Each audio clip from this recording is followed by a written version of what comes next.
Welcome, everyone, to episode 39 of the Cosmere Reads. We're about to go over the hill. We're about to. This podcast is about to be older than me. At least in weeks or whatever. Yeah. So fun times. Yeah. 39, almost to episode 40. We do have some guests coming up soon, not today, but soon we do have some guests, I think in March. So cool. Looking forward to that. But yeah, fun times. As far as announcements goes, the Will of Reeds is recording tomorrow, and then we are doing the Will of Reeds does Cosmere, I think either on Tuesday or Wednesday. I'm not sure. I had to get back with Ian and Chris. We're doing it this week. So at some point this week, we're going to be live 3 times this week. At least I am. Wow. With some more Cosmere content that you guys can't watch because, well, that's spoilers. Oh, wait. I didn't change I still have the Will Reads thing up here. This is how dysfunctional. There we go. Cosmere Reads. So how does that work? Are they reading Bush like League. a different order or? They're just reading through it.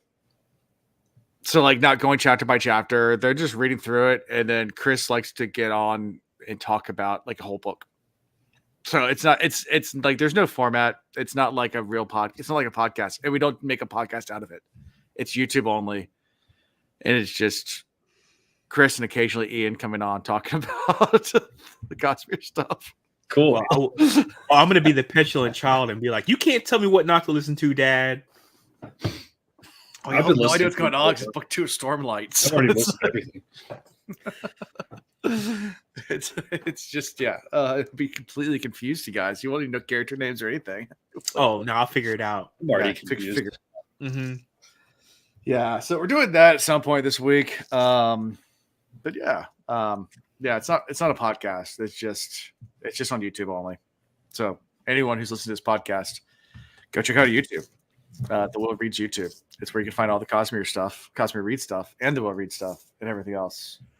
So check it out. That's about the Will Reads is doing the Wars of Radiance. Yes, we're doing, I guess, a book review or something.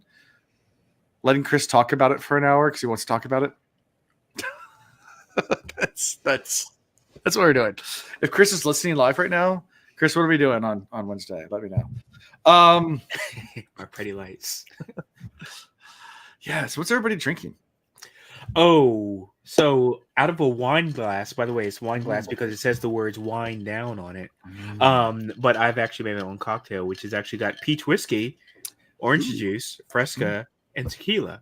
Hey. Okay. Tasty. Whiskey and tequila. Interesting mix. I was gonna put rosemary in it, but unfortunately, I ran out of time. Ooh, 90 point. Is it Cal Oh, Franc? Cabernet Franc? Franc out of the Mendoza Valley of Argentina. It's pretty good. Ooh. Oh, Argentina. Yes, 90 yes. 90 plus sellers. Hey, happy. Hey, happy. Yeah. It's just, Hey, Everybody drink. hey. That's Yeah, right. good drink.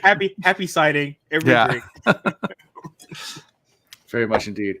Mm-hmm. And I'm drinking Star Hill Northern Lights IPA. Northern Lights, hooray! Mhm. That was in honor of me going to see the Northern Lights. I'm sure. Yeah, and then Winter Shade or Whiter Shade. A wider shade. Whiter shade. Wait, whiter shade of what? IPA. I don't know. I just got out of the fridge. What's in there?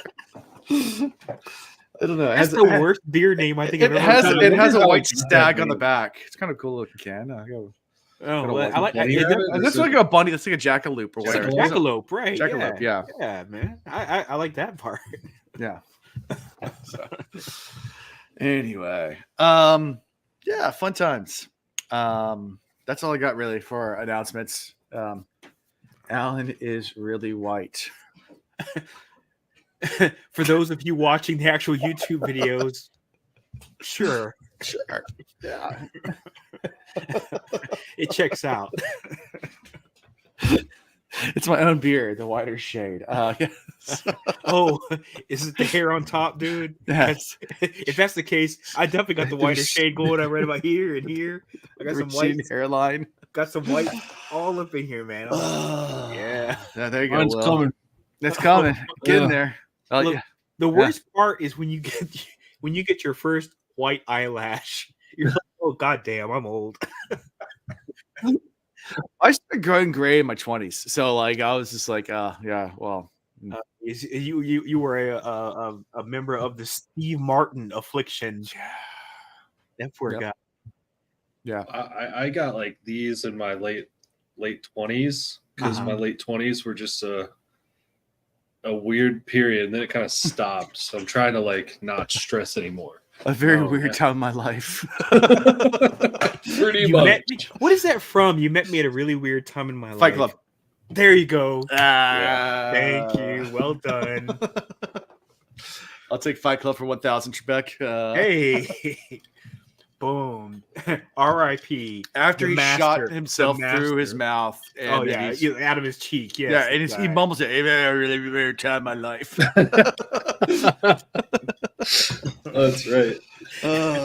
Not realizing it actually wasn't. That whole thing was just Ed Norton talking about his own life. It wasn't actually part of the script. Yeah. He was just talking about his own life. He's like, "You made me a really weird time." Yeah. Yeah. Everyone's gone through some weird times, that's for sure. Sure has. Yeah, where is he now? He's just gone. No, he was in something recently, like a year ago. On that Netflix, it was really good. Like Knives Out. It wasn't Knives Out. The Glass Onion. Right. That's right. He was. Yeah. That's right. He wasn't that. And basically, oh my god, they threw so much shade at Elon Musk in that. So much. It was pretty good. I mean, I enjoyed it. So by the way, I'm a huge Ryan Johnson fan. I'm the one person. I'm not the one person. I'm throwing this out like a hot take, but I did enjoy that Star Wars movie he did. Okay. I loved it. I thought it was amazing. I think it has some moments where it's like, okay, sure, the casino scene, man, but that Skywalker joint where it's like, he like shows up, Kylo Ren, and then the scene where the lady, like when they go to light speed and she like just destroys it, and it's like all silent, tear. I was like, this is beautiful. Yeah. Sorry for all the haters out there. All the haters out there. Just hate me. That's okay. That's okay. I'll die on that hill. It wasn't the best dialogue written as far as scripts, but it had so many problems. But I was entertained, and that's why I told people about it too. I still to this day, down that hill. Like, I would consider myself a pretty big Star Wars fan. I mean, I can reach over here and show you all the Star Wars stuff I got over there, but I got tons of Star Wars stuff. But like, I was entertained. Like, I went to the theaters and I left entertained. Like. Unlike that last movie, you left the theater, you were like, why did I come here? Yeah. Hey, by the way, my car, electric vehicle, is called Evader. Yeah. It's all black, and I got, Darth Vader stuff all over it. So, yes, Star Wars fan. My cat's name is Kenobi. I forgot your cat's name's Kenobi. I forgot. Oh, dude. Literally, my cat's name is Kenobi. Well done. Kenobi. We call him Kenobi Nobes or Mr. Nobes for short, but it's yes, I forgot about Kenobi Nobes. Yes, Mr. Nobes. I will drink. I will drink because another member of your family was mentioned. Yeah, so now if I ever run into Ewan McGregor ever, I'm gonna call him Mr. Nobes, and he's gonna look at me really weird, like Mr. Nobes. Noby Nobe. Noby Nobes. If you say Nobes and you kind of mumble a little bit, he'll look down and be like, "Am I peeking through my shirt? What? What? My noobs? What? Oh, no. Fun. So, you guys ready? Chapter 29. Yes. Now that we finished the Star Wars reads, we'll move on to We'll move on to the Cosmere reads. That's right. Yeah. By the way, Will, you are still live, or not live, but you're in the Discord game channel. Are you waiting for a game to start? Oh, that's fun. Yeah. Look at that. Just letting you know. I was thinking about joining in there too to get you some echo in your ears. Oh, I thought. By the way, a new pirate game came out like this last week or something, right? So, you guys on that? No. What's the deal? Okay, just wondering. All right. I don't know about this game. Yeah, I've heard bad things. So, okay. I was following it a couple years ago, Skull and Bones. Yeah, so we'll talk about games for a second. Back on the game reads. So let's bring it in. Let's go. So yeah, I was really interested in it years ago when it was first announced, and then it was delayed a year, and then it was delayed another year, and then by the time the final product came out, it was not what was originally pitched at all. Like what was originally pitched sounded really cool. And then what the final product ended up being was like, yeah, we need to just put something out. Let's put something out. Like, and let's throw this garbage out there. And every gameplay I've watched and every review I've read has been, I'm not spending $80 on this game. Like, it's not. Yeah, I hear it's $70. I'm like, yeah, it's like 79 or something like that. Yeah, it's like $70. I'm like, I'm not gonna do it. And it's based on the idea of being an MMORPG, right? Kind of. Yeah, it's based on Assassin's Creed Black Flag, but without all the cool parts of Black Flag. Oh, just the pirate parts. Mm-hmm. But then, like, hopefully less glitchy, because Black Flag has so many glitches in that thing when it was released. Oh man, it's supposed to be a pirate game, and I guess it is. But like from what I've heard, it's just okay. It misses the mark and every.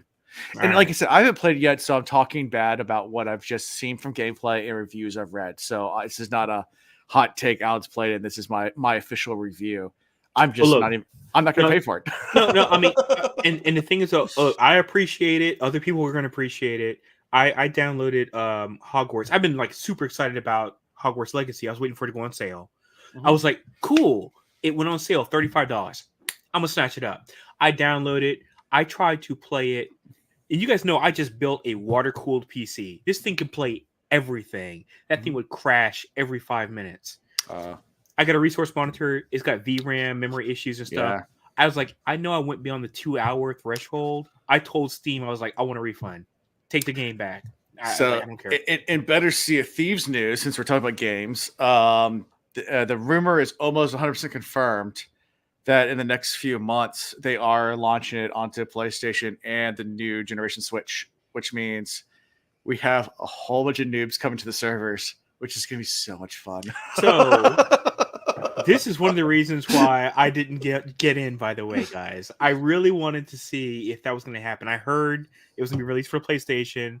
I was like, I'd rather put it on my PS5 than put it on my computer. That's just somebody did like the analysis of what the press release said. That 4 Xbox games are coming to PlayStation, and they gave like parameters of what it would be, and they said it wasn't this game, it wasn't this game, and someone like listed all the Xbox exclusives that could be, and based on what they said, they narrowed it all down, and it's 2 games that fit their parameters of what they said. And Sea of Thieves is one of them, and they said they're doing 4. So like they're like, well, it has to be Sea of Thieves is one of them. So. And they're supposed to be starting to release a whole bunch of more games that were exclusives and making them like, cross-platform and stuff. And I'm like, good for them, because that's how you make the dollars. It is, yeah. But I can't wait for all the new PlayStation kids to get on the servers, because it's gonna be a slaughterhouse from all the 6-year veterans that are just going so the sweaty sweats that are just going to dunk on every single one of them. I plan on getting like just pillaged like frequently. Non-stop. Yeah. It's gonna be bad. I'm okay with that. Anyways, chapter 29. Let's go right into this. What this podcast is about. That's what this podcast is actually about. All right, so the Lord Ruler didn't just forbid certain technologies. He suppressed technological advancement completely. It seems odd that during the entirety of a 1,000-year reign, very little progress was made. Farming techniques, architectural methods, even fashion remained remarkably stable during the Lord Ruler's reign. He constructed his perfect empire and then tried to make it stay that way. For the most part, he was successful. Pocket watches, other than Kalini appropriations, that were made in the 10th century of the empire were nearly identical to those that were made during the first. Everything stayed the same until it all collapsed, of course. So I don't know if this epigraph was foreboding or retrospectively saying that there was like a cycle that occurred. I didn't know. Yeah. So, Will, what do you got? Gunpowder pocket watches. Oh yeah, get coffee spelled. I forgot about that. Oh my god, you on this name change situation? I love it. It's a new thing I'm trying out. Just let me do my thing, all right? Dude, no, I'm a stand for it. If you don't sustain this, I will call you out, sir. All right, I like it. Get the name changes coming. Don't ask. I will tell you my feedback based on my name change. So there it is. There you Ooh, go. I love it. I love it. No, I don't know. Pocket watches. This new technologies that are coming out, and it's like, when's the Vision Pro gonna hit, dude? Yeah. Mm-hmm. Well, that pocket what's watches called? remained pretty stable for about 100 years until wristwatches really became a thing. I still got a pocket watch. I got a pocket watch, but I don't wear it often. But I mean, I look like a badass when I wear I thought it. you were about I to have pull one two. out of your pocket right now. No, I do have one. But I of was course, really hoping you were gonna just whip one out. now I wear it with a sport coat. Okay, That's pretty a little cool. I chain. have an actual pocket. I have a pocket because actually a lot of sport coats, some do. They have the two coat pockets, like at the bottom, and then they'll have a small pocket right above that. If I'm wearing a coat that actually has that pocket, I'll actually put my pocket perfect. watch in it. Yeah, Yeah, man, That's boss. I like that's that. awesome. gotta do it. Thank you. Yeah, I have two pocket watches. They're upstairs, but yeah, I have two. I think I got a start Seahawks rocking pocket watch too. the glass eyepiece. The monocle. This The guy. monocle, Go in. Go ahead, Mr. Pennybags. Do you They have have one in the little Seattle. flip glasses, the little tiny, the little readers. The what do you call that? The opera glasses, right? Yeah. No, I like the monocle though. That's what you put in your Yeah. eye, like Yeah, I wear That's one cool. in Sea of Thieves. yeah. I need that GIF. If I don't see it, didn't happen. Yeah, we'll find it. So Sazed, where's Sazed? He's finally in Orto, accompanied by Gordel, Breeze, Alarion, and an honor guard of soldiers. He's going to see the boy, the citizen Quillian, to parlay. Parlay. Parlay. They're going to talk. The talks don't go that well, at least not first. Quillian is definitely antagonistic towards Sazed and his companions, because he's an ambassador of a noble. And basically, Quillian pretty much says, if it wasn't for the fact that you're a terrorist, man, I'll just kill you right now. Like, I don't want to have anything to do with you. But Sazed is trying to say that, hey, there's a bigger problem. This reminds me of almost like the Game of Thrones. Even this was written, I think, this might have been before or after. I can't remember which came out first. But like the whole thing towards, I guess this would have been last season, so it hasn't been written yet in Game of Thrones. So last season of the TV show, where like Tyrion and them meet, and we got a bigger problem. The White Walkers, we got this that whole thing, yeah, coming down. This little squabble we got going on isn't the problem. There's bigger things that we stop and form some kind of alliance, or at least a truce, until we figure all this out. So, yeah. It's funny this guy's name is Citizen, but he is so power hungry. It's not even funny. Yeah, and so hypocritical. I'm going to kill all the nobles, but I'm going to throw fancy balls and invite all the nobles to it because I was once an obligator, and it's just really yeah. I'm gonna say right now, I got a lot of 1984 vibes from that. Yeah. I mean, oh yeah, that whole citizen thing and all for the greater good and all the things that go along with that. Yep. You're not welcome here. Yeah.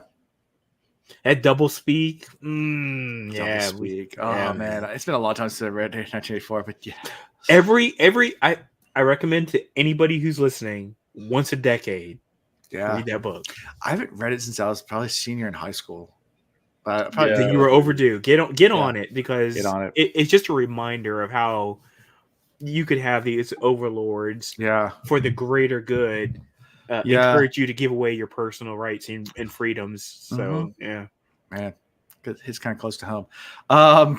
Brave New World. I read that recently. But I gotta reread that. That's a good one to reread. Where's my pen? Brave New World. That's so also another one of those ones that it's a good one to reread because it's absolutely interesting. Yes. So Quillian basically declines, says it, saying, hey, listen, I follow the survivor. We don't need no allies. We follow the survivor. We don't need no stinking allies. We don't need no allies. What's that from? Blazing Saddles. Blazing Saddles. Saddles, Okay, yeah. there you go. Okay. Have you seen the little clip where it's like if Blazing Saddles was made today? No. And it has the credits like Blazing Saddles, and then goes to the credits at the very end. I was like, like Oh yeah, everything in it is Everything. terribly offensive. Everything, cut it off. every scene. Oh, They could not make Blazing Saddles today. I mean, literally, the pretext would be this was made in a different era, right? It's like the Disney where like every Disney movie now has like the on disclaimer. Disney Plus. It's got the disclaimer at the front. Mhm. Yeah, Blazing Saddles. Yeah, I don't even know if you can even put a disclaimer. It's just like this whole movie is just super offensive to everyone. I mean, but It was even, meant to be. I but mean, that was even no, even when it was made, they knew it was going to offend. That's Yeah. Mel Brooks. That's what he does. That's what he though. does. Yeah, 100%. And Mel Brooks's stuff, give him credit. All his stuff is timeless. Yeah. I mean, come on. I mean, Young Frankenstein, timeless. Yeah. Spaceballs, timeless. Robin Hood, Men in Tights. timeless. Come on now. Yeah. The History of the World Part 1. That's a good one too. Timeless. Timeless. Yep. So anyway, yeah, so you know, and after all this, after he declined, Sazed is like, well, can we at least stay here? I mean, we'll just break in if you don't let us. But Twillen's like, I guess you got a point. Like, you can stay in the city, Yeah. but as long as you obey our laws. If you break our laws once, that's it. Mm-hmm. So yeah, anything from all this meeting? Anything else you guys want to add? No, I got No. nothing. Okay. You about to say something? Not me. Oh, you breathed in. Okay, sorry. So as the carriage leaves, Stop breathing. so as the carriage leaves Quillian's place, Sazed looks down. He's like, "Hey, that guard looks kind of familiar. Spook." It's like, it wasn't me. He's dressed as a soldier, but he's wearing a bandage over his eyes, and Sazed is trying to like, what's going on with you? Why are you so weird? And Spook takes him to the Cantona Inquisition. That apparently the citizen has not really done anything with, I guess, because fear of Inquisitors or something like that, and they use that as their base. And also finds that there's a gigantic supply cache hidden underneath the building. Like, I mean, like huge supply cache. Yeah. Like huge without the H. Huge. It's Huge. It's huge. Yeah. Also discovers why all the canals are empty. Apparently they're diverting the water source that's into this hidden underground lake located with the supplies. So you get all that as well. So that whole scene was cool. Yeah. Like when they're like taking the boards off of the main door to go inside. Mhm. Sazed's like struggling to get one of the boards off. Meanwhile, Spook is over there just like ripping them off left and right. And he reaches over and he's like, "Need some help?" Boop, boop, like pulls it off, and I'm like, what is going on with this guy now? Nice. Spook's been hitting those weights, man. He's been Yeah, like you must have been training with the weights. Yeah, give By the way, him those gains. Give him those gains. Spook not going into anything that's happened to him. Straight sleeper. Yeah. That's so awesome. He's like not boasting about it. He's just like, hey, I'm here to he's help. like straight sleeper is exactly what he should be called right now, right? Exactly. Also interesting, the underground lake there, they figure out that's why all the canals outside leading into the city were drained. We're dry. Mm-hmm. Yeah, because they didn't want all of the ash and pollutants getting in, because that's like a massive fresh water supply. Right. Which is why it's such an important storage cache. Yeah. Yep. And the fact that I'm assuming that the citizen doesn't even know about it. Otherwise, it would have been taken out. So it's like they have and they make the point, like it has enough checkpoints that like they can move their entire army secretly down there, and there's enough supplies they could stay down there forever. And if it ever got found out, they can defend it very easily. Yep. Because only one guy can go down at a time, and you're screwed. Like a checkpoint like that. reminds us of another army that was set up underground with a very single point of entry in a previous book. Yeah. You remember that. Mm-hmm. Of course, they got taken out, but that's not the point, But they weren't taken out underground. That's right. They were taken out because they marched and tried to attack. Yeah. It's interesting to me that they didn't even bother to check that place. They're like, no, board it up. It's off limits. That'll hold them. That's like a testament to like these people that live there. I feel like they're just like oblivious. It just nobody expects it. I mean, you have inquisitors and nobody expects the Spanish Inquisition. We knew it was coming. Nobody expects it. No one expects it. We knew it was coming. It just had to happen. Nobody expects the Spanish Inquisition. It's like a colonoscopy. Just let it happen. So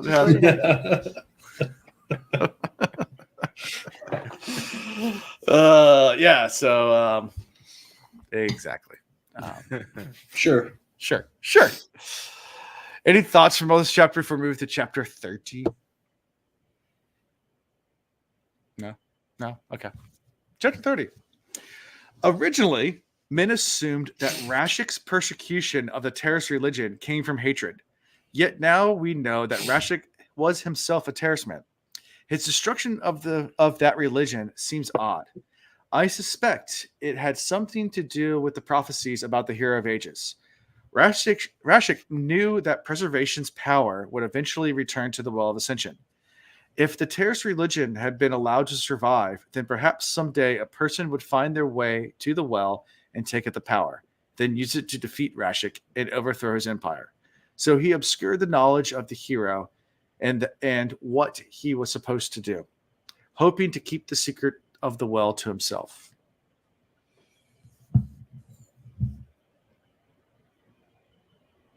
I got nothing on that. I got one on the next one. So I'm going to go ahead and just throw this. I didn't understand that whole thing about preservation's power. So it made it seem like the power in the well comes from preservation, right? We still don't really quite know what preservation is. We haven't really been told. I felt like preservation was the mist wraith spirit thing that we've been seeing. And now we're being told that preservation's power is in the well and it remanifests itself every so often. But then Finn took it and then gave it up to Ruin. So now, does that mean basically Ruin absorbed preservation and that's the reason why we don't know what preservation is? If that's the case, then that means that mist spirit is gone as well, absorbed by Ruin. So I'm a little confused. We'll put it like that. No more than that. I've got no theories. I got no theory time on that. I'm just like, what the actual F right now? Because I'm sure it's gonna be Raffo. I mean, that's like a byword, a byline that we have to just assume is going to happen. But that whole thing about the way that preservation was mentioned in that epigraph. Yeah. What? Yeah. So. Yeah. Well, we start with Ellen in this chapter. Ellen is surprised that no one objects to him and Vin going to the ball because they're going to go to a party. Because why not? When in Rome, right? Fadrex City having a party. Let's go ahead and go. Ellen also talks a little bit about the line of succession for Set here, just a tiny bit. And we also learned that they're going to keep, is it Oriel? Oriel? I'm going to say that. Oreo. Kipo. Oreo. Kipo. Kipo. It's like the baseball team, the Orioles. The Orioles. The Orioles. Well, it's not spelled Orioles. It's Oriel. But yeah. Trust me. It's Orioles. Orioles. It's Orioles. Wait. Remind me, who is this? To keep where the ball is being held. Yeah. Oh, okay. Yeah. Gotcha. Yeah. And by the way, Will, you missed it. I'm sorry, Yin and Yang, you missed it. I did not retain anything from these chapters I read. I was like reading them. I was like, okay. And I was writing notes, and I was like, I got nothing. So I could easily misremember 75% of the stuff that's gonna come up on this podcast. So It's okay. It happens. This whole scene is where Ellen's talking to Ham and Set while they're waiting for Ven to get ready for the ball. Yeah. And Set's like, hey, so since you're going to this ball with Ven, if you guys both die, I'm in charge, right? And he's like, no. Sazed is in charge. He's like, okay, well, what if something happens to Sazed? And Ham's like, and Ellen's like, well, Ham, you've like disregarded every leadership position I've given you. And he's like, so I guess Set would be in charge afterwards. Yeah. By default. Yeah. Grumpy old Set. And then Ben comes out, and Ellen's like, damn. Is Set a replacement for Clubs? Yeah, that's what I said last episode. And partially Breeze, too, because in this scene... but Breeze is still alive. Right, but like, since Breeze isn't there, the way that Set challenges Ham man. It was very Breeze-ish. Yeah. I might be becoming a Set fan. I'm just saying. I still don't trust him, though. Yeah. Oh, who cares about trusting him? I mean, come on, this guy. Trust. Yeah, whatever. Trust much. He's gonna be carried around like a freaking like chariot of like people and stuff because he can't walk. Blah blah blah. Yeah, but I like him. Okay. Yeah. So after Vin comes out looking like a smoke show, Ellen and Vin decide to travel to the ball. Nice. And Ellen walks in like a boss, gives his card to the servant, with his name and titles. Have you heard of me? And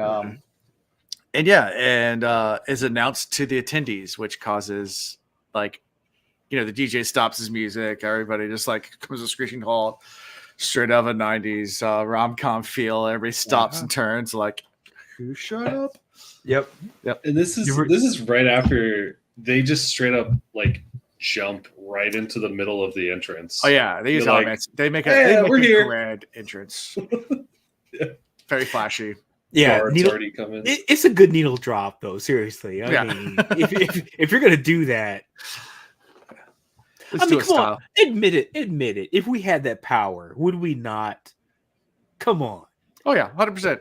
It's how to enter everywhere. Oh shoot! I can see Will right now, just drop it in. Bam! What's up, bitches? There it is. Called it. None of him maybe at work. He's like, so did anybody get the idea on the reports? Where's Will? It comes flying in. Like, boom. He's got the reports right here. Will is talking that way to his toothbrush. There you go, tooth bitches. All day long, dude. You're not wrong. Yeah, I'm not. So they split up and start to mingle. Before going directly to talk to Yeoman. I guess Yeoman's a citizen. I'm getting so confused. I'm sorry. Quillian, who they were talking to earlier, is Yeoman's the citizen. I'm sorry. No. Quillian's the citizen. So because Yeoman's the obligator. Right. Yeoman's the obligator. Yeah. Yes. And Yeoman's having the ball. Sorry, that was just a brain fart for me. But I mean, it seems like the Easy vibes in Fadrex City and Utro are similar in the sense that they don't want anything to do with what's going on in the outside world. Yeah, I feel like this parallel set up. I'm so glad you said that, Will, because I felt that way reading these chapters. There's a reason why they're alternating the chapters, right? Yeah. It's because they want you to understand that it's like, well, Sanderson, he wants you to understand this is actually happening in parallel. Same time. But the parallels are so similar. Right. It's like this idea of like, oh, we're not really paying attention to the outside world. We're in this like disbelief, but really you're just ostriches hiding your heads in the sand, right? So yeah, because don't they say that these are the two most like not fortified, but just biggest defendable cities in the Western Islands? Yeah, exactly. Fadrex City is one of the most defendable cities, 100%. Right. Yeah. So, yep. But you nailed it, Will. Yeah. So before they go directly to speak to the obligator, the guy who's running the party, Yeoman, Vin decides to go pick out the biggest mean girl and straight up pull a scene out of that one movie with Charlie Day and his daughter where they get on stage. And it's like, you ever seen that clip or that movie? You know what I'm talking about? The girl starts like. All I think about Charlie Day, I always think about is like it's always sunny in Philadelphia. Yeah, that's all I think about. So I need to find. I need to think of the name of the movie. If someone might be able to help me out, but there's a movie out there where like he has a daughter and like goes and she does like a talent show, and just starts like rapping. Anyway, you gotta see the clip. I'm trying. Fist fight. When you said something about Charlie Day in talent show, all I think about is it's the movie Fist Fight. No, all I think about is is that what it is? Okay, I've never seen that movie. It's that's Ice Cube. I've never seen that, right? It's Ice Cube? Yeah, Ice Cube, yeah. Right. Tracy Morgan. Oh, it's Tracy Morgan? Okay, gotcha. Yeah, Tracy Morgan. Yeah, but when you said something about Charlie Day and you said talent show, all I think about is Danny DeVito. That when he had the mortician put the makeup on him and he looks terrible. And it's what's the name of the talent show? I wish somebody was in the chat was able to like help me out. But it's like it's the most cringy episode ever. I want to take a month off work and just watch every episode of Always Sunny. I have rewatched this show 4 times, start to finish. It never gets old. It sells every time. Dude. First episode to the end. And it's one of those things where like people have watched it like no, and then when you make references, sometimes you'll be in an entire group of people that no one watches it, and it just falls completely flat. Yeah, I've never watched it. I've never watched a whole season. I've seen a couple episodes, but like the one episode that made me realize like I need to watch the whole thing is the one where Charlie is in his apartment. He's got all the windows covered and he's like huffing spray paint, and he does the Dayman song.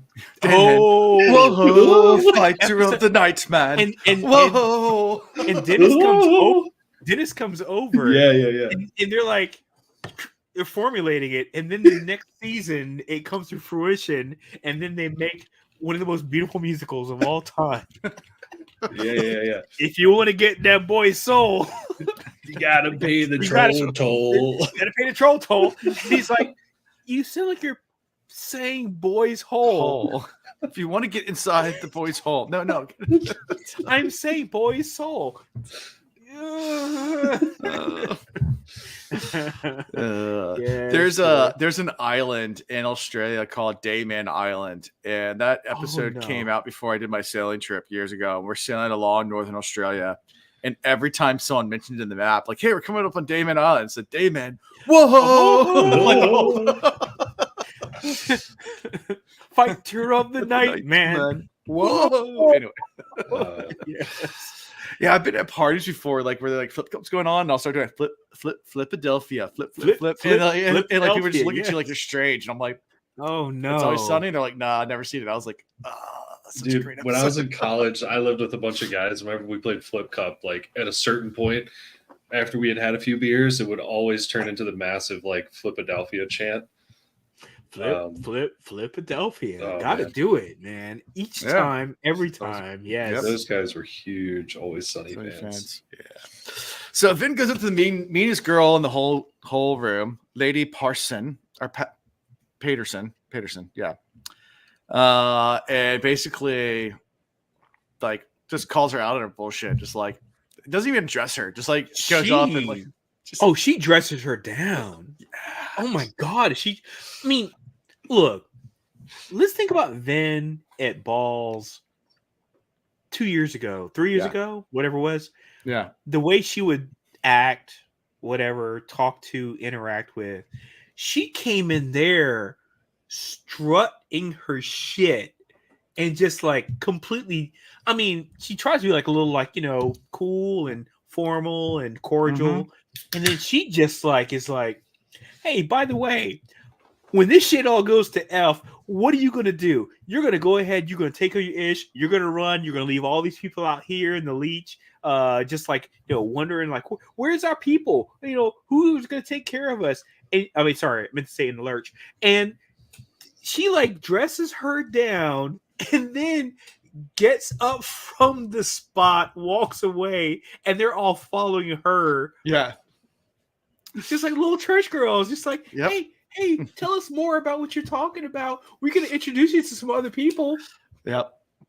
Yeah. Damn. I mean, she it's a walks up bold there, move, and the first thing the lady Peterson says or whatever is just like, "Did anybody invite you?" She's like, "I invited myself." Like, Damn. anyway, so It's like at that moment, it was such a juxtaposition from the last time that happened at a ball. Oh, Yeah. Where they were like, "Did someone invite you?" And she like cowers, and at that point, it was like, yeah, it's like, "You lost I your power." love it. I love it. I'm a misborn. I don't need an invitation. You're damn straight. Yeah. I slayed the Lord Ruler. I don't give a fuck. Exactly. She's like, and you are which of my toes, Jam? Pretty much. Awesome. Yeah. Yeah, and after she leaves, her whole group follows her, and they all want to introduce her to everybody else. And that's kind of how we end this chapter. We'll go back to that. Like I said, it skips back and forth between Sazed and this. So this is where we end this one. So fun little scene. It's fun to see Vin on the other side of that, at least grown. And it's always like one of those like fantasies you always have. Like if you were ever in the position as a kid, like where like when you were young, kind of awkward. At least this happened to me. And you didn't quite fit it, and you get older, and like, man, if I went back with the knowledge I have now, like, it would have been completely different in the situations, because like you'd been so much more confident going into those. I mean, knowing what you know now, and especially once I was older, it was different. But like, I was an awkward middle schooler. Boom. Yeah. I'll give this little allegory. When I was a kid in middle school, high school, little scrawny, skinny little dude, thick glasses, got picked on a lot. I went back to my high school reunion with one goal: to beat the snot out of the guy that bullied me in high school. This motherfucker didn't show up. Did not show up. However, at my high school reunion, I had enough favor with everybody there because our high school reunion was boring as hell. It was terrible. I didn't go to mine. This is our 10-year. Bro, this is my 10-year high school. I didn't go to my 10-year or my 20-year. I convinced everybody, hey, we're going to all go to a bar that one of the people who was in our high school could not come to because he's working tonight. We're going to go visit him. We took the bar over, had the most amazing time. I forgot about beating up my bully. I'm coming for you, though. If you listen to the podcast. Anyway, I'm just saying, though, I felt like a boss because we went to that bar and I coordinated that. I got everybody to go hang out at this bar. And everybody's like excited to go some places I was going to. I was like, not the most popular kid in school. Yeah. But I had that much clout at our high school reunion. I got everyone to go, and I was like, I felt like that. It was like a huge like shift. Full circle power. Yeah, man. And I was like, I loved it. That everybody was like, and then I had a hotel suite. And everybody after the bar closed down went to my hotel room, and we hung out there and drank and everything all night. So again, it flipped the script on what happened in high school, where it's like nobody gave a shit to now everybody was like, I want to be what you do. What's going on? What you doing? How you hanging out? That kind of thing. So that's cool. I like you, Vin. But that's how we end this chapter. So any other thoughts from chapter 30 before we move to chapter 31? Nah, I got nothing. Nah, nothing. So was the bully the bartender? No, the that would have bully. been awesome. No, I would not have brought everybody there just to kick his ass. No, he never showed up. I haven't seen him since. Okay. And then my last, our 20-year reunion just happened this past year. I couldn't go because they switched to October. And I was like, sorry, Scandinavia, bitches. And they were all like, hey, maybe you can FaceTime, live stream. And I was like, no, you're not that important. Sorry. Deuces. Yeah, I didn't go to mine because I was busy, and I didn't really have any reason to go to my reunions. I don't know. It's just, I mean, Now, high school was by the fine, way, fine for me. I was never like, yeah, but and it's not the fact that I don't appreciate the people like trying to keep it going. You know, Yeah. having these like high school reunions and stuff. It's a lot of work. I ain't gonna lie. sure. But priorities, and I'm like, Yeah. the things I got caught up about. And I say this about my bully. Yeah, if I see him in the street, I'm gonna stomp his ass. I mean, seriously, I will. I'm not gonna seek him out. 30-year though. vendetta. Don't get on Alondo's bad side is what Yeah. we're Oh, learning hell in this no. podcast. No. Alando As will Alan fight grabs you the down dueling like cane. 100 Oh. years later. Oh coming my for god, ya. I will whip my dueling cane out and I will beat and smack that ass. Thank you all day long. However, I won't seek him out. Now, if I run into him in the streets, shit might go down. That's all I'm gonna say. Yeah, I have two people from my graduating class that like I was really close with, and I Yeah. still talk to them to this day. And we're Nice. all like, why would we go to a fucking reunion when we don't like any of those people? Yeah. Funny enough, I didn't realize how many people liked me. Yeah. Did not realize. So that's the reason why I would say to anybody that listens to this, you'd be surprised when you go back to your high school because as a teenagers, you don't know how to express yourself. And there are Express people- yourself. Sorry. And there are people that liked you and they have fond memories of you, but they didn't know how to say that at the time because they were like awkward and you're like teenagers. And it was like girls who were like, oh, I had a crush on you. I always thought you were funny, blah, blah, blah, blah, blah. But they didn't know how to say that. Or guys who were like, yeah, I always appreciated the way you dressed or whatever. And then when you get older and they are adults and can say things with confidence, they'll be like, oh, yeah, I always wanted to get to know you better or something like that. Yeah. Awkward. You know what? No. I'm that dude. Word. Yeah. Good and keen peel. Always a winner. All right, Chapter 31. Rashik wore both black and white. I think he wanted to show his duality, preservation and ruin. This, of course, was a lie. After all, he had only touched one of the powers, and only in a very small way at that. Of all these epigraphs, that's the worst one. That meant nothing to me. I was like, okay, what is he like wearing prison stripes? I don't know what that means. I'm like, The yin and the yang. oh, this guy. This is like super high level, not very intellectual theory time about preservation and ruin. It's obviously yin and yang. One's good, one's bad. They push and pull on each other. They're interactive. The whole part about one being like them actually being physically out there is where I'm like, good, bad, preservation, good, ruin, bad. Do you think so? You said that they're opposites of each other, is what you're saying? Preservation and ruin Yeah, as entities, like yeah. would you think compare about like God and the devil kind of thing? Or I mean, there's No. you can take a lot of different religions, but like I mean, maybe, but Okay. preservation, you preserve life. Ruin, you ruin life. It's like Okay. one is leading to death, one is leading to more life. So sure, Alan, but sure. I think there's a lot more to it. I'm not ready to take a dive like Alando's touched on with, going into Vin and then turning into. I don't get that stuff. So. Okay. Cool. I like it. So like my theory time gets one little. Alando's get. Like I did the whole thing for a while there, buddy. Hey, I appreciate that. But after explaining it, No, I mean, no. I it, love though. the That's- NDA. I haven't thought about it though. I mean, so I appreciate you, like bringing up your thoughts on that. Though it's very zen. It's like Mm-hmm. So do you need one with the like the yin yang? Do you need both? maybe. Maybe. oh, they Yeah. can't operate independently of each Yeah, other. you can't They must preserve. There's both nothing to destroy. exist. I There's like nothing- it. Yeah, you have to have destruction in order to have preservation. Without death, there is no life. Go Yeah, ahead, Life- emo Will. life before death. That's a cool little saying. There he goes. Anyway, so chapter 31, Sazed it again. So Sazed, Spook, Breeze, Arian are discussing the rationale for diverting water of the underground lake.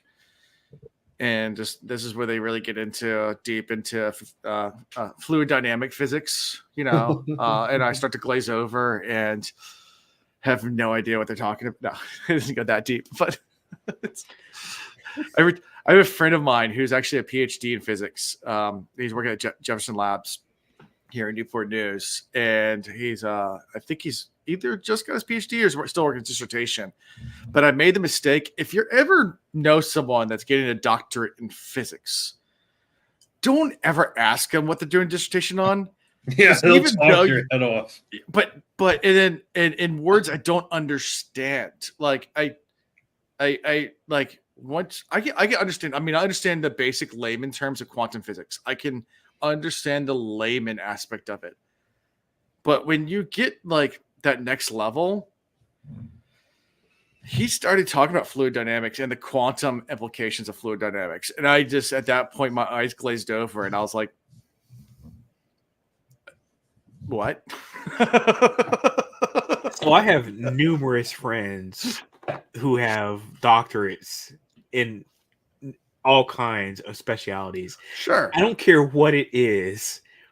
It's like being, when you go to you get your bachelor's, right? It's like in this wide field. Sure. Your master's is a little bit more narrowed. Yeah. Physics, I'm sorry, getting a doctorate in something is like it's like super tight. It's like right here, and it's like, hey, I got my doctorate in washing machine mechanics, and you're like, wait, what? Why? It's like I wanted to be there. And you're like, I mean, it's basically I am the expert in the entire world on this very, very niche, super narrow, very specific thing. Expert in the entire world on this, right? And like, exactly. Yeah, shout out to Will's wife who's getting her PhD. But like, it's like you get super laser. And I have crazy respect for somebody who's passionate enough to be right there, where they're like, I'm going to break down the fluid dynamics of peanut butter and jelly in a quantum wheat natural sandwich wherein it had actually been flipped 22 times. And I'm like, okay. Perfect. Bravo. Good for you. I mean, even in things that are like not science fields, like I have a friend of mine who he had a PhD in environmental economics.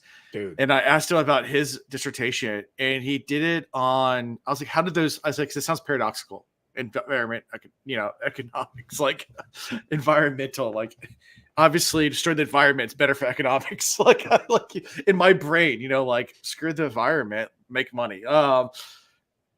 But he started talking about it's like, so, we've obliterated the oyster population to speak back from over farming.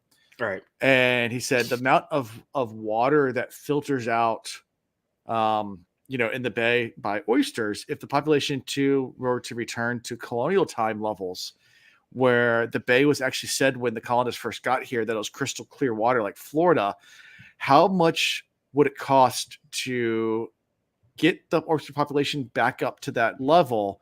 Then how much would home prices go up and all the economy go up because of crystal clear water? Like, is there a direct correlation between using environmental factors to include economic factors, where if you had crystal clear water, does that affect everything else in the environment? And looking at all the details, and he started going into it, I was like, that's actually really fascinating. I never thought about that, and I think the answer is still no.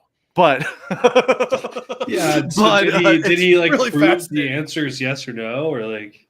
I think he argued the answer was yes, but that's not how it works, though. It's not how it the fact that he has to give an answer. He just has to give his analysis of exactly what the factors are that could lead to deeper knowledge about that subject, right? It's kind of like music theory. I mean, I know a lot of people who also have PhDs in music because I was into music. I mean, huge into music. Music theory is huge to me.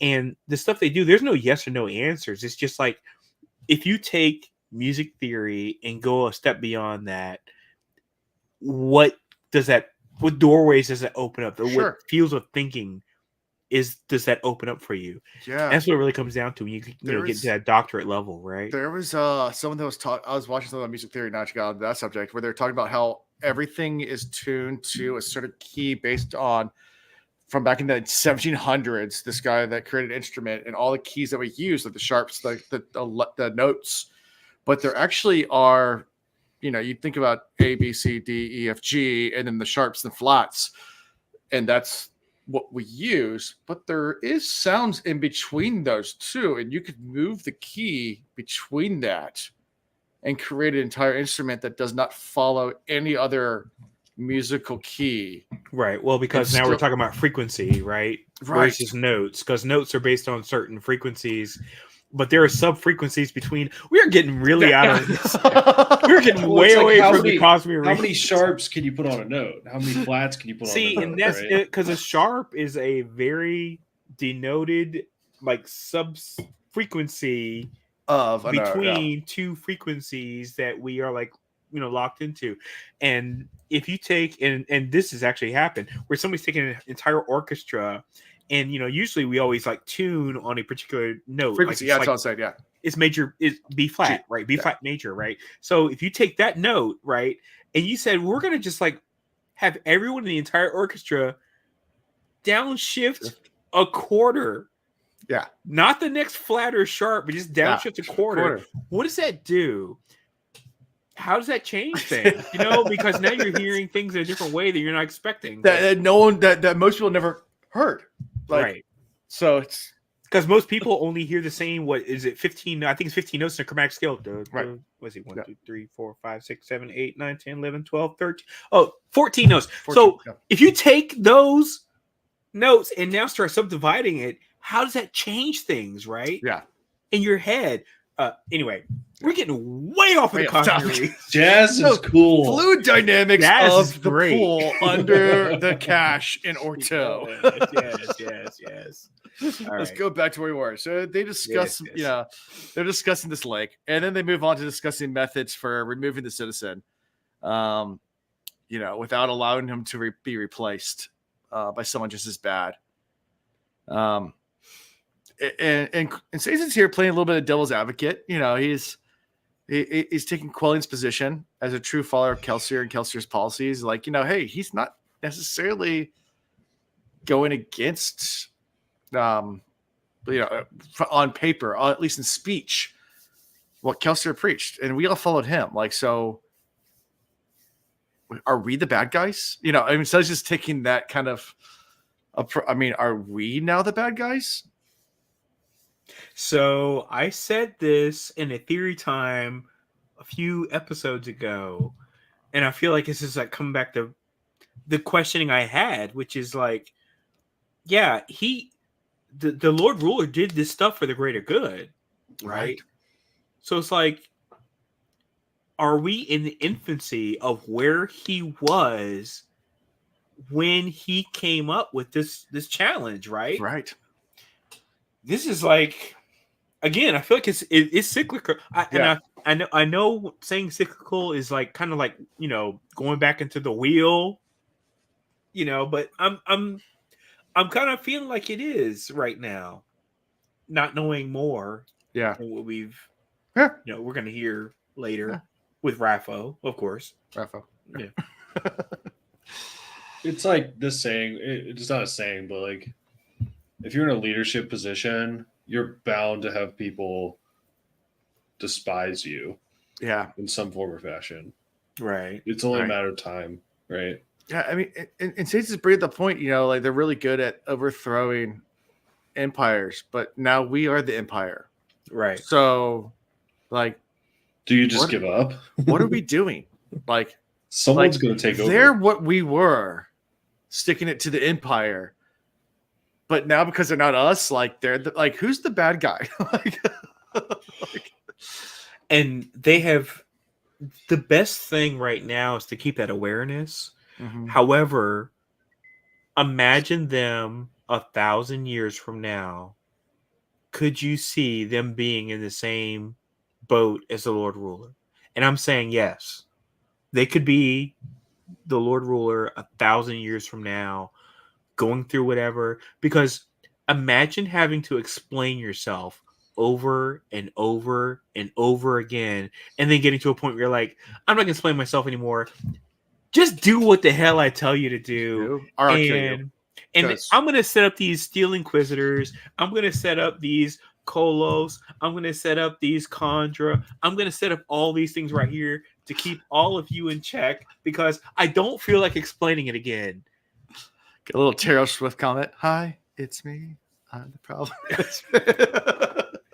Taylor, is that a Taylor Swift? So I don't know It's a many. Taylor Swift song, yeah. I don't know many. So yes. So thank you for explaining that because I didn't know. Yeah. But then leave it to Breeze to be like the bring you back down to earth guy. Yeah. And he's Yeah. like, all right, okay, we're getting way too meta here, guys. Yeah. We Yeah, still got a mission.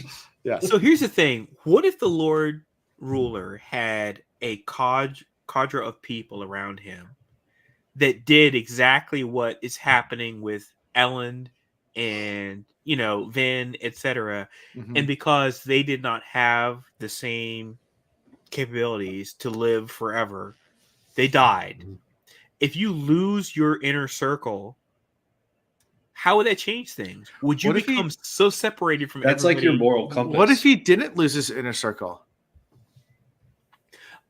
Are you giving us insight into something? Or are you just like trying to throw a bone in the situation? I'm just saying that there are entities he created that still live today. Yeah, but not like his let's talk inner circle. Who are we saying is today could be the Lord Ruler's inner circle that existed with him at the moment? Kandra. The ones in the houses, the balcony. That's why they're not talking. Right. Well, then they should come out just because they know they're seeing this cycle start over again, right? And they're not. Sure. Yeah. We'll see. But we know they live a really long time. Oh, heck yes. I mean, the first generation, definitely. I mean, yeah, they're wheelchairing it in their freaking like bungalows back there. Sure. Yeah. Whatever. All right. Yep. So Breeze does bring him down to Earth. So it offers that he'll gather intelligence on, the climate, and so they can determine a proper course of action after their argument. Sazed then goes to seek out the metal plate, and has information about Electrum, which they already knew about that one too. I think wasn't that the poor man's ATM Electrum? I can't remember. Yeah, but it Sazed right over my head. Because Sazed reads the metal etching in the cache, right? And I mean, I took that as a profound moment because he was kind of like, "There it is. We know it's in Fadrex City now, which is where, yeah." Right. So Electrum is a real, actual, natural occurring alloy again. Well, but it says it's not ATM, but it will help you fight the people who have ATM. Right. Yeah. So it's like poor man's ATM then. Is that right? Yeah. Similar. Yeah. Okay. Yeah. So let's see. It's gold and silver. Silver, right? yeah. It's like 58% gold. Yeah, so Electrum allows an Elementer to see possible features of oneself up to several seconds. Oh, that's right. Yeah. Oh, yeah. We've already talked about that one. Yeah. Yes, we have. I just felt like when I read that, Sazed was like, all right, we have confirmation that the last cache in Fadrex City has whatever we're looking for. Yeah. Because it had a map. Right. And Electrum was used a lot, and the Greeks used it a lot for stuff, but then Greeks and Romans, but then... Wait, that's an actual element? That's an actual metal? It's an actual I feel metal. like everything in this is an actual element. It's just probably not common. Yeah, electrum's an actual element with gold and silver. Yeah. It's naturally occurring alloy of gold and silver with trace amounts of copper and other metals. So should I eat some and then? And see what happens. Yeah. I'm a frown. I got a silver bar. In early Greek society, they were used for coins. Electrum was used for coins. Because it was more durable than gold, because gold's too soft. So they'd use electrum, but they mix it with silver and copper. What if I eat some and then take a flaming shot? I think that's what happens. I would recommend you get one of those tennis racket filters that Michael Scott came up with in the office, so that way you can filter it back out when you shit in the toilet. That's all I'm saying. I already have one actually. Oh no, I don't want to know any more than that. Zul said ATM is not real, right? I said Zul Raffo. You got to say Raffo to Zul? Yes. Podcast over. We win. We win. Yeah, there you go. Obviously kidding with Zul. She's read all these books, but she might not remember. Yes, but anyway, yeah, so it's about Electrum. Spook tells Sazed he thinks, and this is when they have the conversation with Spooking and Sazed about Kelsier. Where Spook's like, yeah, so I think Kelsier's watching over us. And Sazed's like, okay, well, cool. He's like, I mean, is there any religions that say kind of stuff? Like, yeah, tons of religions have spirits coming back, ancestors and things like that. He's like, but what if he's real? And Sazed's like, nah.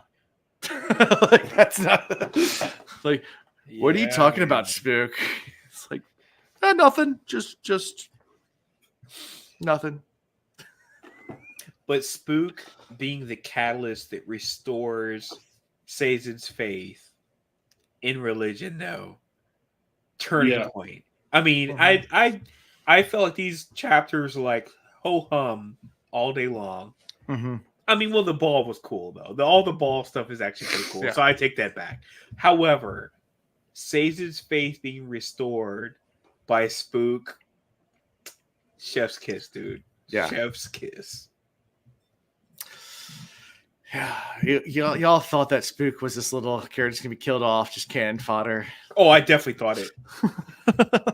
He's becoming more and more of just a force. I've seen too many war movies where the guy, and I think with the Billy Crystal line, and when Harry met Sally, he's like, the guy I'm gonna get back to Coney Island, and he one of my hot dogs. He gets shot through the head. I thought Spook was gonna be that guy, and Spook coming and rising to the occasion, and then restoring the faith of. Yeah. Good job, Sanderson. I mean that, and it's so naturally done. Where it's not it's it's just out of on a whim, Spook just says something off the cuff. No, Spook has been through some things. He has not explained. We know what those things are. Yeah. And for him to come to him and say, I really feel like Kelsier's out here really trying to reach to us from the grave. Yeah. Yeah. Well written all around. That part. Yes. And I mean, causes this to take more thought about Tendril, yeah, and influence. He resumes researching religions again. Yep, he finds the ability to, after all this time, to go back to it. Yep, and that's how we end this chapter. So, any thoughts before we move to chapter 32? I stand by my statement. I think that Sazed is the hero of ages. Okay, cool. I got nothing more than that, sir. Okay. Cool. Sure. So chapter 32. Allomancy, obviously, is of preservation. The rational mind will see this. For in the case of allomancy, net power is gained and provided by an external source, preservation's own body.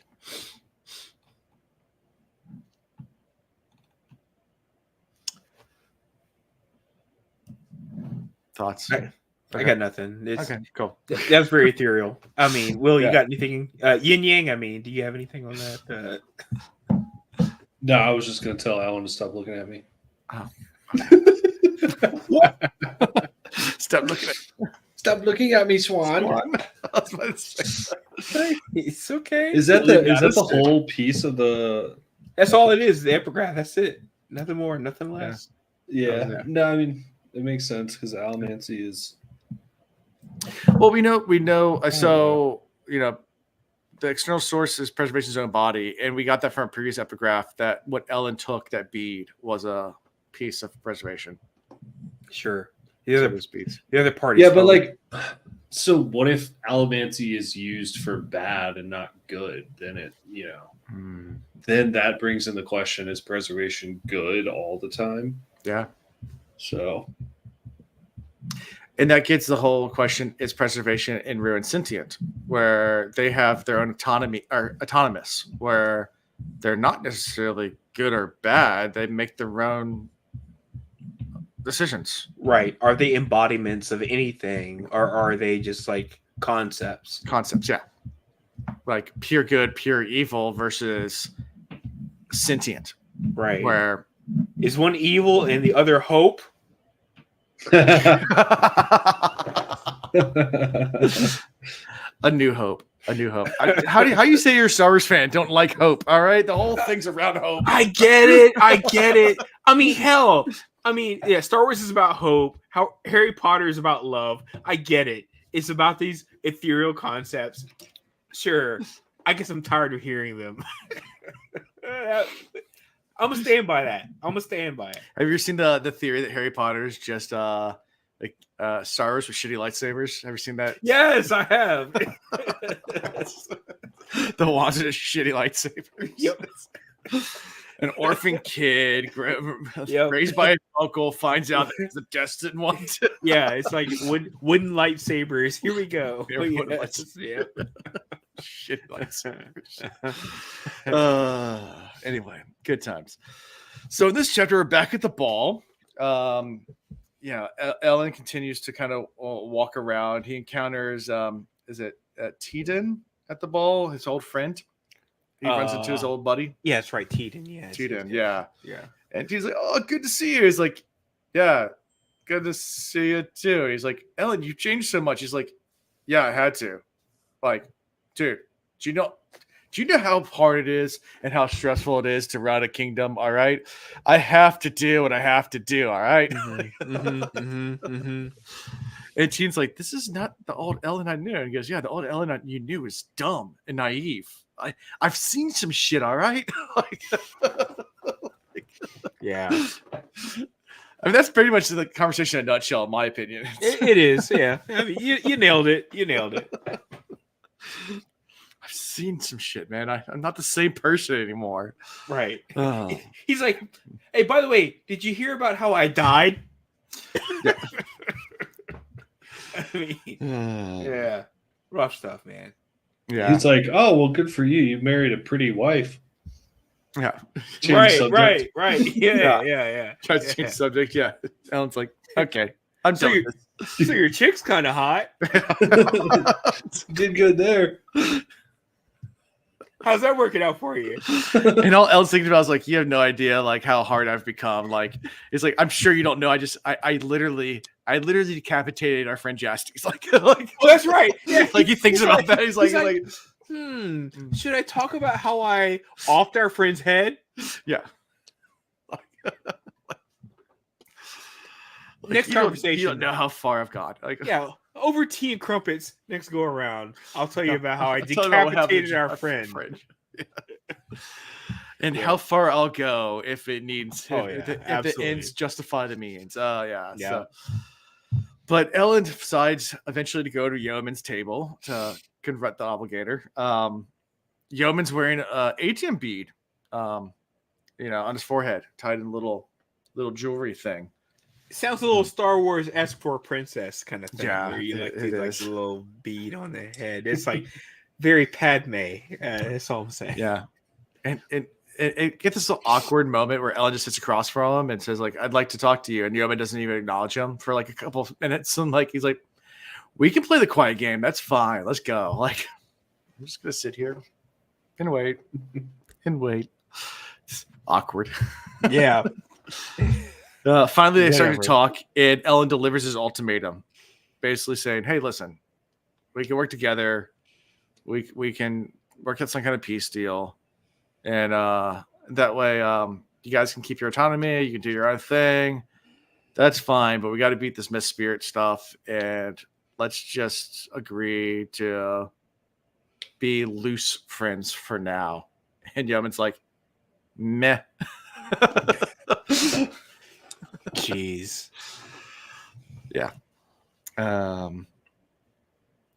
little more than mad. Just like they just start debating, I guess, philosophy, which kind of one of those chess games on who's bigger kind of thing. They're playing the philosophy game on who's more well scholared. Right. But at the end, they realize they both are very well read and very well scholared, and they both make good points. But at the end, Yeoman claims that, it's kind of just like the Lord Ruler for mandates for cities, right? Checkmate. And Yeoman refuses to give in. And that's kind of the end of that interaction. Any thoughts on that whole interaction when they kind of debate philosophy and go back and forth a little bit? And I don't know. Hope, do you have something to say? Hope. It rhymes with soap. No, I thought it was funny because Ellen busts out he's like, "Did you just reference such and such author?" And then they get all into it. And I was like, of course Ellen's gonna pick up on that. But it seems like Yeoman is just kind of like, "I can't believe you brought an army to my freaking doorstep. What the hell, man? Oh my god." And I'm like, "Okay, well, yeah, we did, but why are you still just gonna be shut down, not say anything, not negotiate, just be an angry little kid?" Right. And Ellen even brings that up. He's like, "Yeah, well, I'm trying to talk to you. Yes, I brought an army, but let's talk." And he's like, "No, we're not going to talk." So I don't know. I think Yeoman's kind of dumb. Yeah. I think Ellen is trying to do the right thing, but he's also covering his bases by having an army back him up. And Yeoman's just kind of like, meh. Yep. Then we switch back to Vin. She's enjoying being looked up to by the female nobles, and Ellen walks over to her and asks her for a dance finally. And then I thought this dance was gonna be cool. There's a little rom-com moment. Pulls out a book. While they're Do my dancing. Ellen impersonation. Oh my god, dude, you Let me pull a read book my out of book. your pocket, and then but wait. The thing that gets me though is then it actually kind of turns out a little romantic because it happens to be this first book that he was reading when they first met. Yeah. And I was like, "Oh, that I forget. He doesn't know how to be sexy. He's not Timberlake. He does not know how to bring sexy back. Oh. He's got nothing. He's like, I don't know how to be romantic." Trying. All right. Give it to the guy. Zul thought it was cute. She thought it was cute. Oh, wait. Okay, sure. I mean, he's awkward as hell. And that's the reason why I'm like, he doesn't know how to be sexy, right? He's not going to be like, "Hey, I remember the way your eyes looked that day." He's like, "Remember the book I was reading?" This time on the ladies' man. Oh man, yeah, bring the list back, man. Come on, the ladies' man. The ladies' man. Hey, ladies, you ever want to see a man? My name is Leon Felt. You're listening Leon to the Felt. ladies' man. But she actually digs it. She's like, "Oh my god, that's actually crazy. He comes back around. Yes, You found the same book that you were reading when we first met. How the hell did you do that?" Sure. So in a nerdy way, Yeah, it is sexy. I got no hate on the nerdiness. Me neither. I wish love I was a little nerdiness. more. Yes, nerdiness. I'm okay with that. I was a little envious. Yeah. On a podcast where we're talking about a book in a fantasy series, I'm okay with nerdiness. Nerds. Fucking nerds.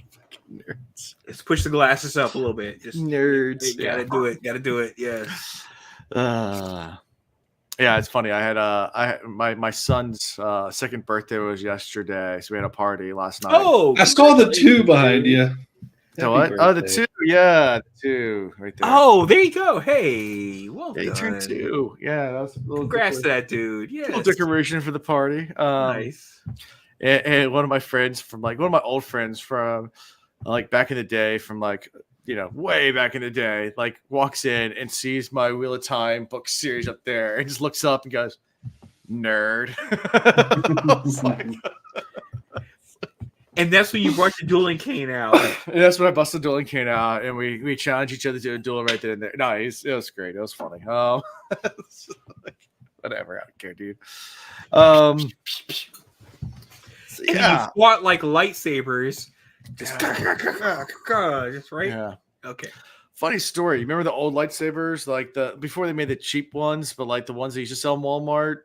Now they sell the cheap ones in Walmart, but they used to have the really cool ones in Walmart. Now they have the really super cool ones you can buy that are like glass and that are like glass. Yeah, But the original ones from the 90s that were actually full length and had sound effects and kind of oh cool. yes. Yeah, so we used to go to, I guess it was before Walmart, so I don't even know what store it was. Maybe Kmart. Nice. Got the lightsaber going. So will you win? Just You win. FYI, you win. Yeah, you win. Yeah. Yes. We used to go, I think it was Kmart, and we'd go to the kids' toy section and get the lightsabers and then go get the Razor scooters and would have duels, jousting duels, Nice. rider scooters down the Well lightsaber. done. Until security kicked us out. But it was a lot of fun.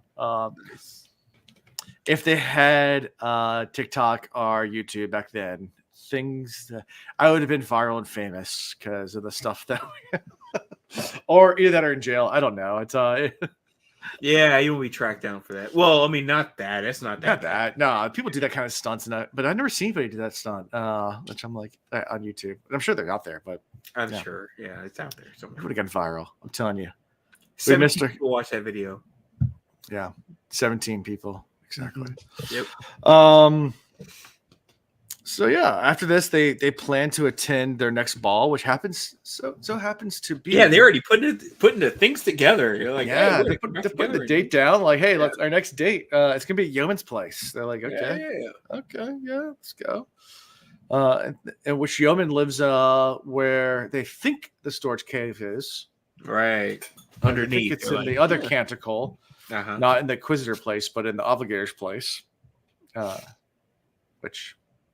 Because, like I said, this is happened at the same time, so they have no idea that it's already been found. But it's funny reading these chapters back to back because one side's already there doing their thing, and then Finn and Ellen are completely clueless. That the whole cast. Again, I like this parallel thing. It's cool. Yeah, it's a nice little literary device. Yes, I like it. Yeah. And after the song ends, they decide to make their dramatic exit by flying over the crowd and I bid you adieu. Oh, wait. No. The most important part. And then Ellen is like, hey, by the way, anyone that has to align with us, our guards will let you through. Yeah. Deuces, you guys can bounce. I'm out. Like, hey, if you want to be saved, talk to my people. They'll let you out. Yep. We're good. And then deuces. I'm like, wow. So it's a clear threat. It's like, for those of you that stay, FYI. Kill y'all. Yeah. Yeah. We're going to kill everybody that stays. But if you want to leave right now, go for it. Yeah, we're fine. Yeah, we're not going to stop you. Next time we see you, hope you're on the right side of the fence. Yeah. Dramatic exit. Very dramatic exit. I mean, notwithstanding the flying, by the way. Yeah. Exactly. Any final thoughts before we move to the final chapter? I gave my thoughts. I'm good. All right. Going to my boy TenSoon. My boy. All right. Hemalurgy is of ruin. So, okay. Yeah, so Allomancy's of preservation, hemalurgy's of ruin. It destroys. by taking the abilities of one person and giving them to another in reduced amounts. Power is actually lost. In line with Ruin's own appointed purpose, breaking down the universe into smaller and smaller pieces. Hemalurgy gives great gifts, but at high costs. So we get a little bit of background on Hemalurgy, which is Mhm. great. But so you pick up what was given to you, but not at the capability of the person that it's come from, is my assumption. Sure. So that's why this whole thing about, and they've been saying for a while, how Allomancy generations ago was much more powerful than it is now. So I feel like this is all coming full circle, this Hemalurgy thing. So folks who got these powers initially makes me think that Allomancy theory time. Allomancy came from Preservation. right, and that has been like just continued to be distilled down into diluted down into like nothingness now. Mhm. So basically, it's like a small subset of what they had capability to do Sure. centuries ago. Right. Right. But the hemalurgy, the spiking is of Ruin. Right. So you're taking something where if you wanted to pass down something that was not going to come down genealogically, but you wanted to give it to somebody else, that's the way you would do it. Right. You would use hemalurgy, right? Right. So what do you think the implications are of hemalurgy being of Ruin? that it comes with a subset of evil that permeates you, which explains why oh shoot, I forgot Kelsier's brother's name right now. Billy Zane? No, Kelsier's brother, not Marsh. Marsh. Thank you. That's the reason why Marsh is like has to align with Ruin. He has no ability to actually, because take the better road or the positive path. yeah, Because it's the powers he has been given have been almost exclusively through Ruin. sure. So he has no ability to actually really fight Sure. what he's been given. So what does that implication mean for Spook? He'll be in the same situation but not the same way.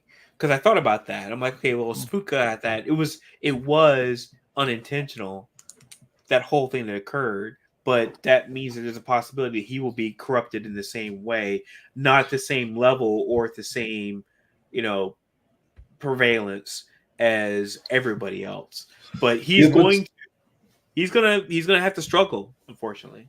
Okay. But Spook also he snapped. Well, we don't really know that, but it seemed like he had a snapping moment. So like does Spook have preservation and ruin? Well, he already had Allomancy. He was a Tenai before. He was already a Tenai. Right. So that is not corrupted power, right? That power... He became a pewter arm once he got the sliver Right. of sword through the other guy into him. Right. So that part of him will corrupt him. But it's still a subset of his powers or capabilities. There is power loss when transferred from one person to the next in hemalurgy. This is different from the genetic passing of elemental powers, which dilutes by generations. Yeah. There you go. Yep. And so, because Zool agrees with me, it must be true. Okay. What's the point, though? What's the point you're making? That's what I'm missing. I'm trying to get you guys to talk about theory time. That's all. So, me or Londo. The only piece that is really important about what we're talking about, though, is because getting power through hemalurgy means that now you are susceptible to ruin. You're corrupted. Mm-hmm. Right. So it's like with Marsh. Marsh keeps trying to do the right thing, but he keeps having to be... He's fighting it, but he just has to go along with it. He has no choice. Yeah. And that's what's going to happen. If you get your power through that mechanism, then you are... Yeah. And I brought up Zane, too. I mean, Zane was spiked as well. Remember, he had a spike going through his chest. Right. Mhm. So you have to fight this like power. Yeah. You're gonna be constantly fighting that voice in your head, kind in of your ear. All negative day long. talk. Yep. All right, let's get into TenSoon. So TenSoon's led to the trust in the trust warren, now wearing his wolfhound bones, down to get his judgment. Look at the bones. Look at the bones. Look at those bones. I'm giving you a hard time. I did that to give you a hard time, Alan. I know. Yeah. He interrupts Kanpar. Kanpar's giving his whole passage judgment, and he's just like, meh. Screw you, Kanpar. Like, I'm going to address the first generation right now in front of everyone, and they actually, he hears them answer here. It basically tells them to be quiet.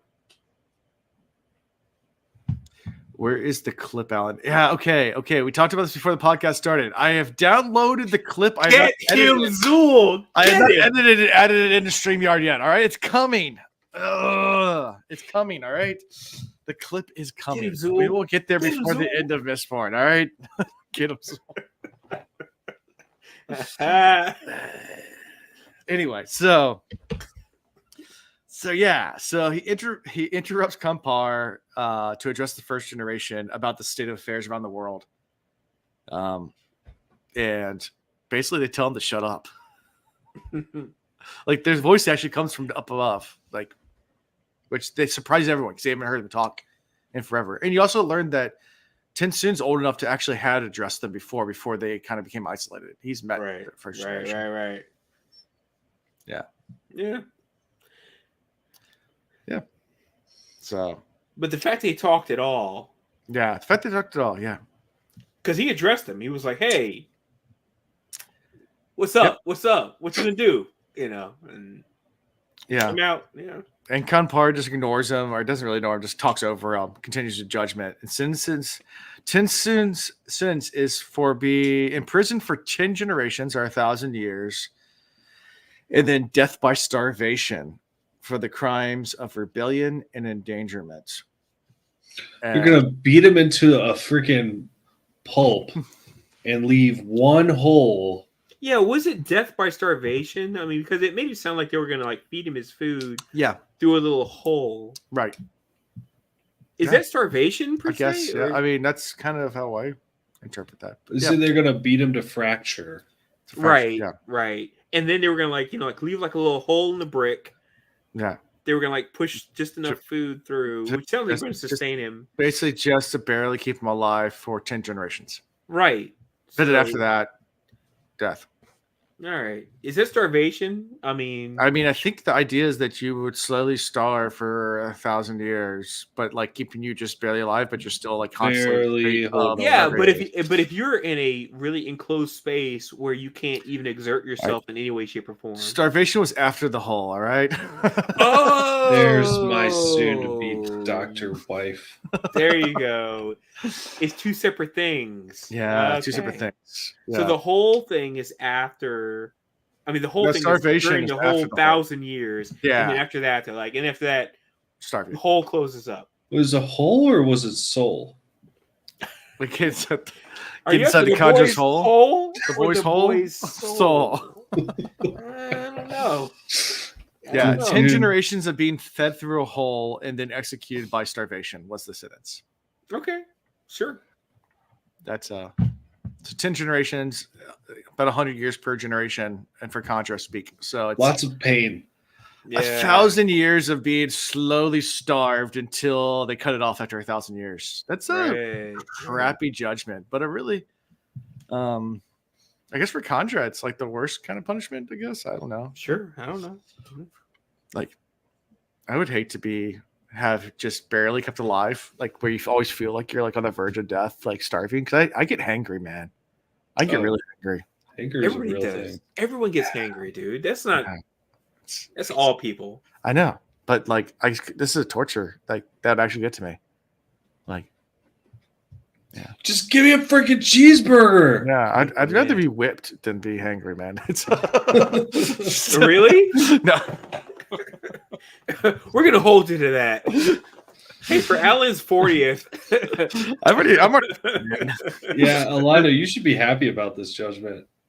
Oh no, look. I don't like this 1,000-year thing because I feel like it's look. He didn't give or see her 1,000 years. He was like chomp, chomp, chomp, die, die, die. What would it take you to like TenSoon? Like, what would TenSoon need to do to redeem himself? Is he redeemable? So here's the thing about TenSoon.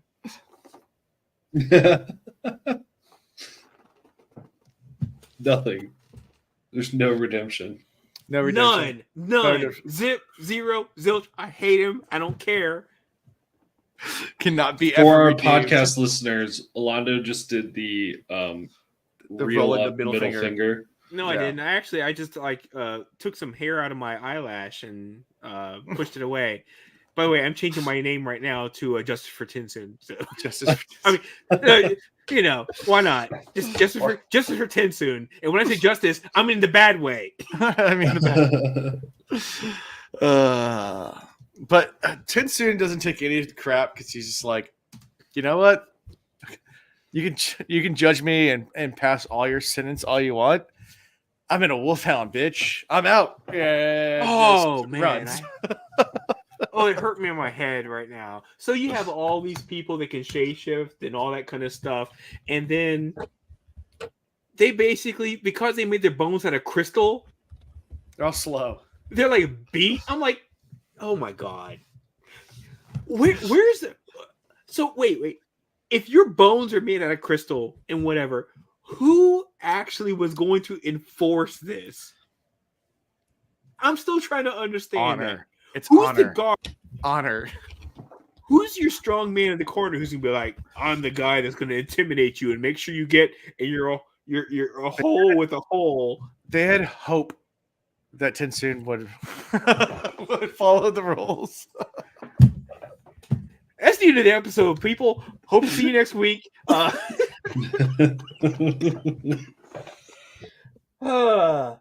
hurt my head.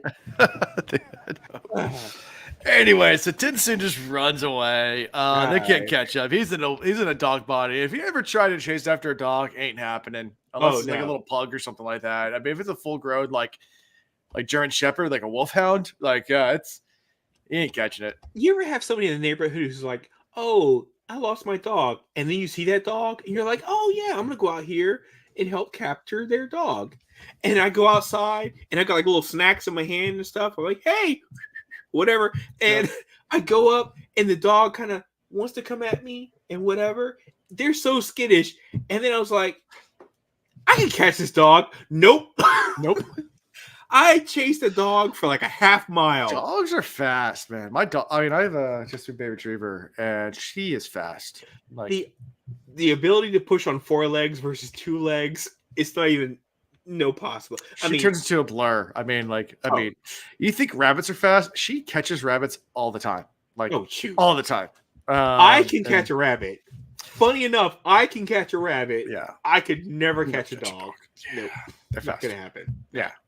And so familiar with the wolfhound body. He's like, yep, I'm out. So runs past the guards and just bounces. He's like, now I guess I'm really truly exiled because I've broken every single rule that could possibly ever be for the Conjura, and plus he's been trained in the wolfhound body to keep pace with a Mistborn who can fly. Right. So who told him that he wasn't quite up to snuff, but hey. Yeah. He just has to be good enough to beat all these other lazy motherfuckers, right? I mean, he pretty much just morphed into a greyhound and was like, "Gotcha." Yeah. Antler bag reads. Okay. Will's name is now Hope is a theme within the Antler bag reads. Oh, geez, Will. Jeez, Will. You are on another level, dude. I wish I could get there. Wine. Here, just get you one of these, man. How angry would you be if TenSoon turns out to be the hero of ages? I would kick the computer I just built. I'd be like, I'm out. I'm out. I'm done. Too funny. Fair question, though. Yeah. And that's how we end part 2. That's what TenSoon. Yes. Run away, run away, run away. Look at the bones. Yes. Look at the bones. Wow. Any thoughts from all these chapters? Any bold predictions? Anything cool you guys want to get extra points for? Anything like that? No? Cool. All right. Nah. Spook as the hero of ages. All right. Favorite character? Spook. Spook. All right. Fair enough. Me, Vin, easily. Vin? Yeah. Okay. Yeah. This time, yeah, Vin all day long. Okay. That thing she pulled with the other ladies at that ball, I was like, that's a bold move, Cotton. And she went in. She went in. Good for her. Good for her. Yeah. TenSoon. Fuck you. For being fast, man. You got to go with the fast guy. He's like the Usain Bolt of Mistborn. He's Oh, can't catch him. Yeah. I get it. Fine. What do you think TenSoon's going to do now? He's going to run back to Vin? I don't care.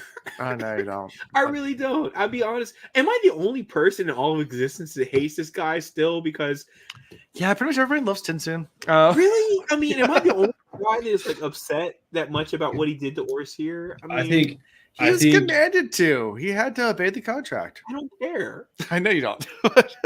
somebody from the first generation is going to show up and be like, TenSoon, you're right, but I couldn't say that in front of everybody.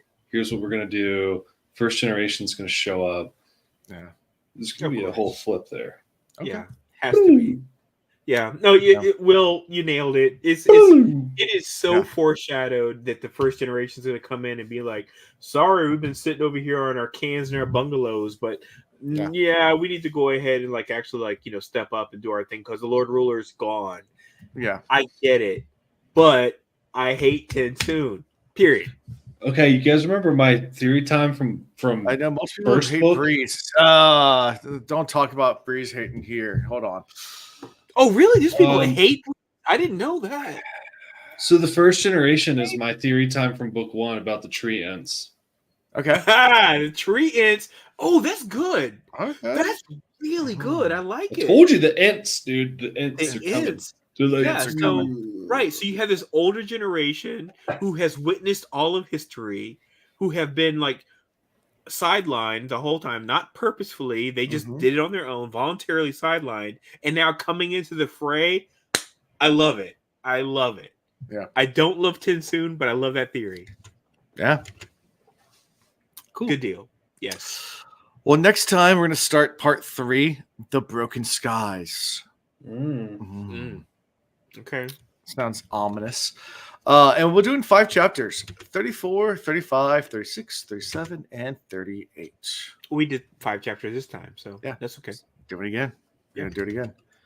And then the following week after that, we're doing 6 chapters. And we'll have guests for that one, I think. Oh, I cool. think this one, yeah, I think that's what you guys, yeah. So, yeah. Or maybe it's the week after that. No, I think it's in 3 weeks. I don't know. Cool. It's a really cool. It's a really cool Epiphany chapters we're having guests on. Okay. Good deal. So yeah, we're gonna start part 3, do 5 chapters, and we'll record next week doing that. So yeah. Any final thoughts before I do the sign off thing, Majig? Okay, cool. Nope, How can you found? Is that the wheel reads? The CosmoReads.com, the other website I run. Yeah, that other thing. What podcast is this? What day is it? The CosmoReads.com.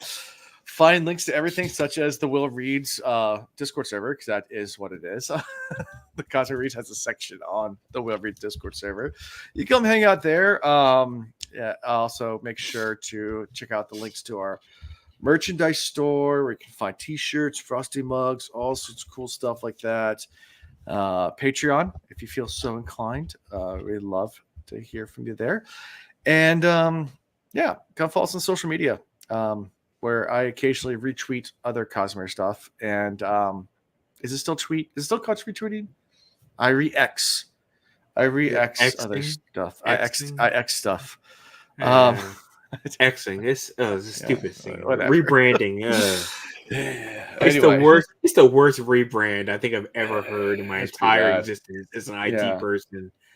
Yeah. Well, he's just trying to keep the SpaceX. Just It's Also, he's a X. troll. Because Oh, he's now a- when you go to anybody's website and you're looking for the Twitter icon, it's now an X. And it's like, oh, let me just X out of that. Yeah. I think it's a troll. I think it's a troll. Elon Musk troll. Yeah. Anyway, so like, subscribe, do all the fun stuff. Build the algorithms up. Make sure you like this video, subscribe to YouTube, subscribe to the podcast, all the great stuff. Write reviews. We've gotten a few reviews, no written reviews. We just had people click the star thingy-majig. So thank you for doing that. I went and checked the other day for the first time ever after 39 episodes. So anyways, yeah, so go do that. It'll be fun. Exeter? Yeah. It's Zitter, so it would be a Zitter. Rexit. That's awesome. Yeah, so do all those things, and that's all I got for this week. So until next time, see you guys later. Will Allen click the right button? Thank you for watching the Cosmere Reads. Gosh dang, gosh, stay fresh. Gosh dang, gosh, stay fresh.